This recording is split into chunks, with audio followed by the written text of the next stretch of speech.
BRS, BJP నాయకులపై fire అయ్యారు deputy CM Bhatti Vikramarka. స్వార్థ రాజకీయాల కోసం రైతులను వాడుకుంటున్నారని ఫైర్ అయ్యారు. గత సర్కార్ తడిచిన వడ్లను కొనలేదని విమర్శించారు.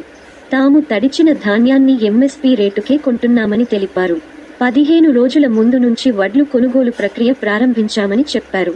మే 21, 2024 మంగళవారం నాడు గాంధీభవన్లో deputy CM Bhatti Vikramarka media సమావేశం నిర్వహించారు. ఈ సందర్భంగా ఆయన మాట్లాడుతూ బీఆర్ఎస్, బీజేపీ నేతలు అడ్డగోలుగా మాట్లాడొద్దని సూచించారు. చివరి గింజ వరకు వడ్లు కొంటామని వెల్లడించారు. గత సర్కార్ రైతులను పట్టించుకోలేదని విమర్శించారు. సన్న వడ్లకు 500 రూపాయలు బోనస్తో మొదలు పెడతామని చెప్పారు. రైతుల పేరు మీద రాజకీయాలు చేయొద్దని సూచించారు. ధాన్యం కొనుగోలుపై తప్పుడు ప్రచారం మానుకోవాలని భట్టి విక్రమార్క చెప్పారు. నేను చెప్పేదంటే సన్న ధాన్యం కొనుగోలుతో మొదలు పెడుతున్నాం అన్నాం. ధాన్యాన్ని మేము మొదలుపెట్టేదాన్ని మీకు ముందు సమాచారం ఇస్తున్నాం. మేము సన్న ధాన్యాన్ని కొనుగోలు చేసేదానికి 500 రూపాయల బోనస్ని స్టార్ట్ చేస్తున్నామని చెప్తున్నాం.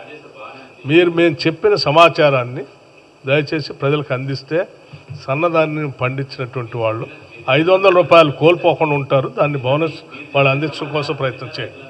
ఓకే,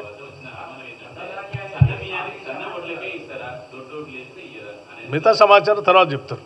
ఇప్పుడున్న సమాచారం చెప్పాను అమ్మా. ఇప్పుడు మేము మొదలు పెడుతున్నామని చెప్పాము, మిగతా తర్వాత చెప్తామని. ఇప్పుడు ఉన్న సమాచారం చెప్తా ఉన్నాను. నేను ఇప్పటికిప్పుడు తీసుకున్న నిర్ణయాన్ని నేను మీ ద్వారా ప్రజలకు చేరవేస్తాను.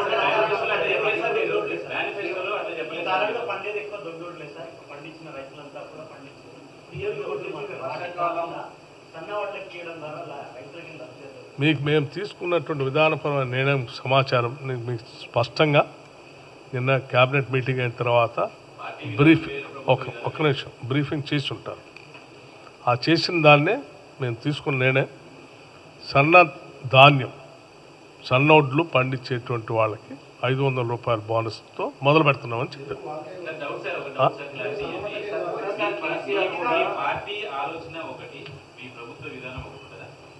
నేను పార్టీ పరంగానే ఇక్కడ నుంచే చెప్తా ఉన్నాను.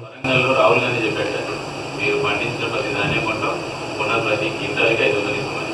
ఇప్పుడేమో అధికారంలోకి వచ్చిన తర్వాత స్టార్ట్ చేస్తాం అని చెప్తుంది తప్ప దొడ్డోట్లకి ఇస్తాను ఎందుకు చెప్పండి. సో అది చెప్పేటప్పుడు అది కూడా చెప్తారు.